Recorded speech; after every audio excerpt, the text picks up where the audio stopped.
everyone. I welcome you all to our presentation slot session. And the topic for the presentation slot session is defending brands from online threats. What are your strategies? So this is a topic which is headed by and which will be presented by Jace Yeo. She's a regional director APAC from CSC, and this session is sponsored by CSC. And we also had some of the sessions which has been sponsored by CSC before in the conference too. So over to you, Jace. Thank you. Thank you everyone for joining. It's actually almost 6 p.m. in Singapore right now. So thank you for joining late in your evening. I shall be powering through the slides quickly so that I won't take too much of your time. Today's topic is about defending brands from online threats, and we'll talk about some of the strategies people are using. So I'm Jace, your regional director for the APAC division from CSC. So I would say that the topic I'm talking about today is a slight extension from the previous panel, which was very interesting because we talk a little bit on the defending your brand on the online space. This look into a kind of a lateral view. In order to make this a bit more meaningful, we decided to use a little bit of a case study using COVID-19 or coronavirus as like a keyword or theme throughout on what we're tracking and seeing on the online space.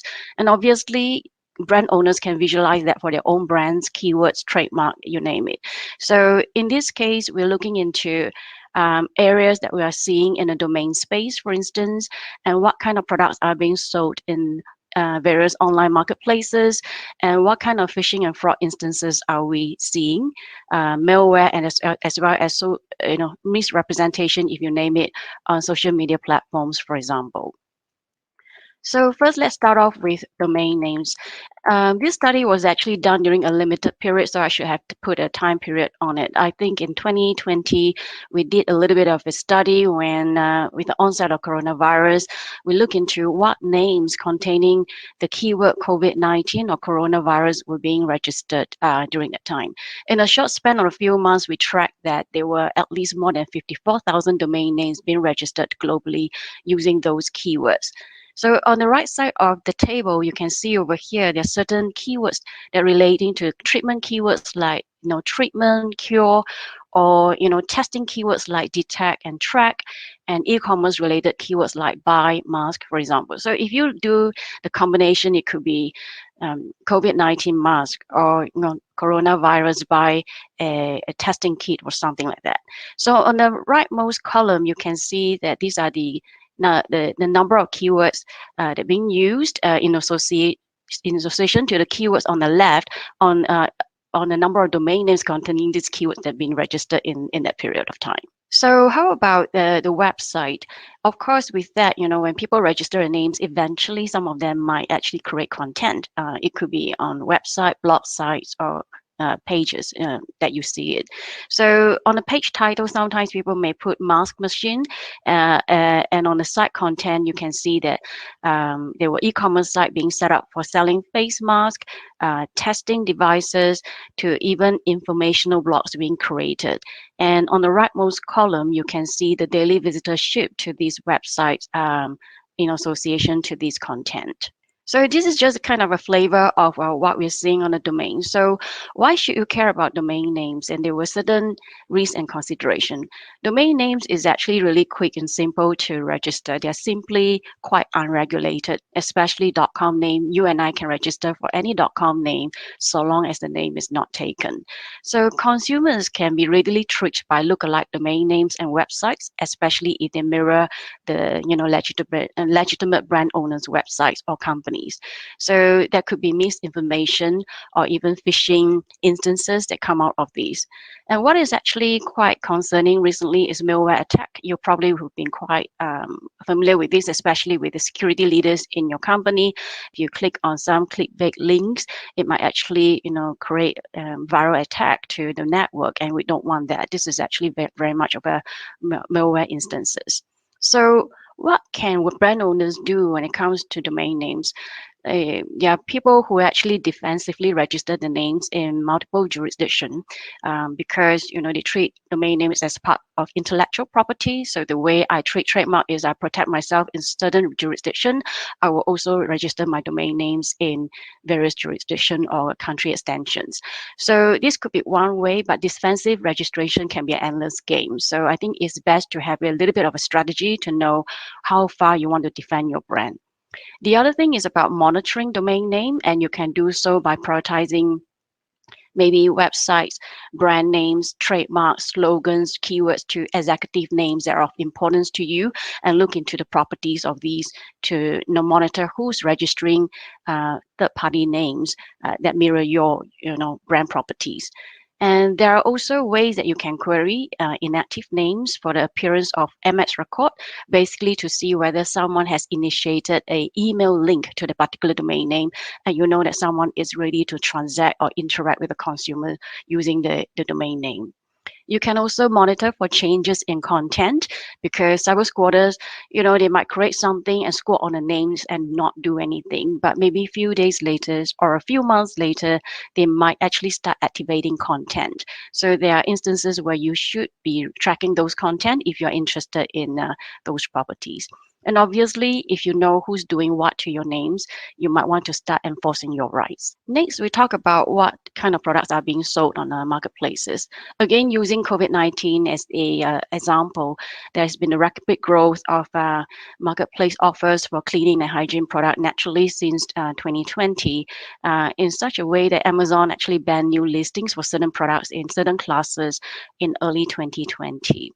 So these are just some of the examples of counterfeit tests and cures during the initial stages when we track them. Now, obviously, it is concerning for some of these, because over here you have a someone claiming that a certain essential oil can actually prevent a COVID attack on infants or little children, and these are obviously areas of health and safety implications that would be of interest to a lot of brand owners.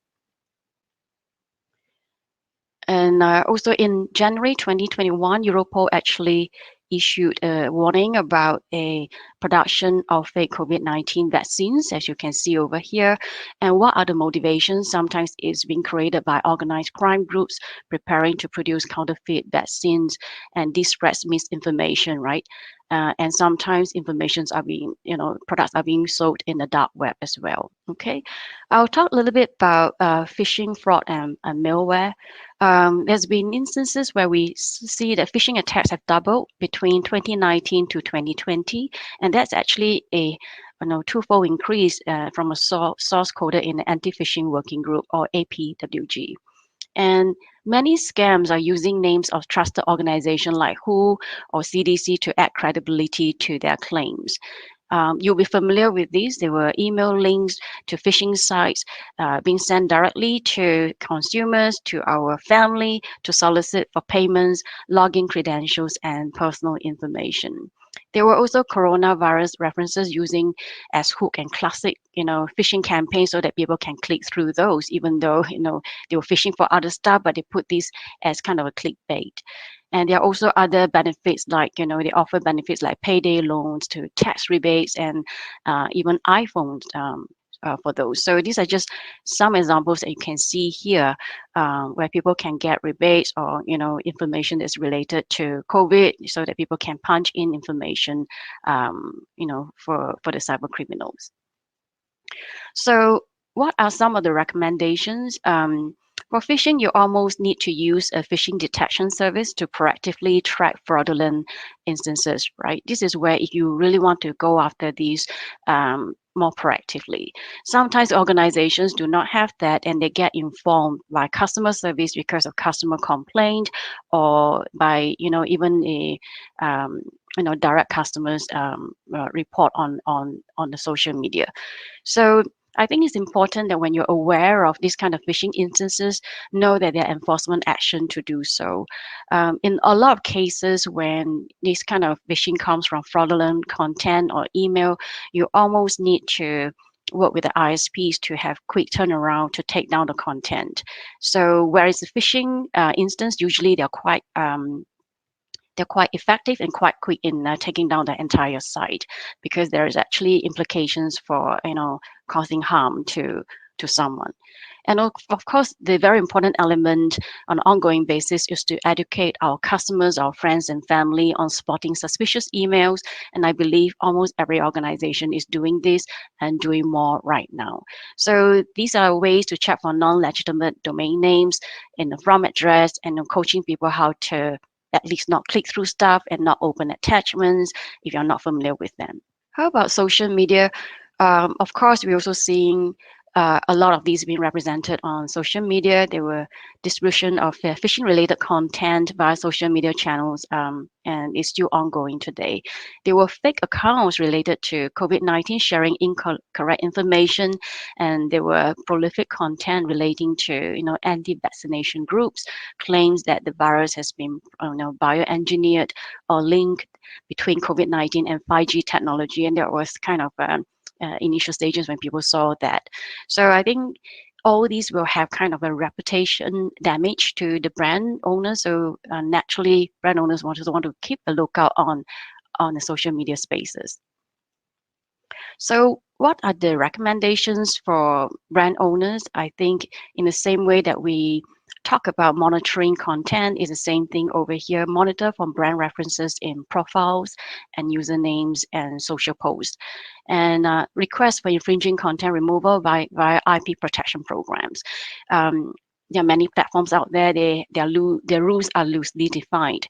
So I think it is a case of making cases to make sure that you have proof to show that things are being done in bad faith and damage health, and there are ways to take them down. So there are recommendations for addressing online infringers and repeat offenders, and some of these were kind of displayed in the earlier sessions before me. I'm just giving you a little bit of example over here. What we recommend is a little bit of framework. It's also quite similar to what Prakash had mentioned before. So basically, look into detection of on domain names, who's mentioning your name or keyword in domain name, detection on the social spaces, what's being mentioned in social posts and usernames, and what's being listed on marketplaces, mobile apps, etc. Basically, detecting in multiple platforms. And once you know what's being detected, you will need to prioritize the results, right? Because not all results require equal action, and some, people, they're registering a name, but they're not setting any content with that. So I think it's important to have unique taggings and rules algorithm to make sure there's some form of rescoring to help you to prioritize your action. And after that, it goes down to the enforcement and countermeasures.